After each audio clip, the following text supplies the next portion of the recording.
هل عمرك حسيت إن في حد بيراقبك مش ورا ظهرك لكن قدامك في المراية؟ اسمي أحمد. قصتي بدأت في ليلة عادية، لكن بعدها كل ليلة بقت كابوس. كانت الساعة 2 بالليل، رجعت من الشغل تعبان، كل اللي كنت عايزه أغسل وشي وأنام. فتحت الحنفية ورشيت المية الباردة على وشي.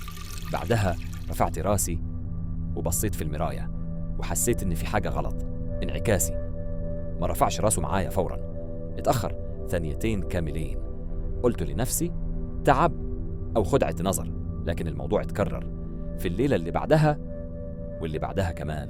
كل مرة ببص في المراية بلاقي انعكاسي بيتأخر عني، كأنه حد تاني جوه المراية بياخد وقته وهو بيقلدني. ابتدى الشك يدخل دماغي، هل أنا بتوهم؟ هل عقلي تعب؟ وفي ليلة رفعت إيدي أمشط شعري، وقفت قدام المراية، بصيت في عين انعكاسي، ما تحركتش وهو كمان ما تحركش. قلت بصوت واطي انت مين؟ ما ردش، بس فجأة ابتسم.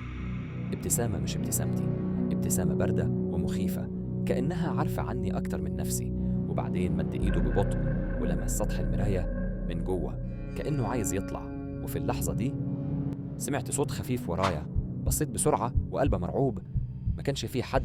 رجعت أبص في المراية ولقيتها فاضية، لا انعكاس ولا وش ولا أي حاجة. من ساعتها ما بقتش ببص لأي مراية في البيت، عايش دايما في خوف إني أشوف بطرف عيني حاجة بتراقبني، حاجة مستنية اللحظة المناسبة عشان تطلع.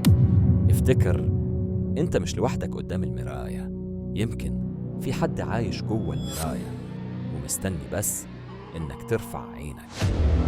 لو القصة عجبتك تابعنا لقصص أكتر غرابة وغموض.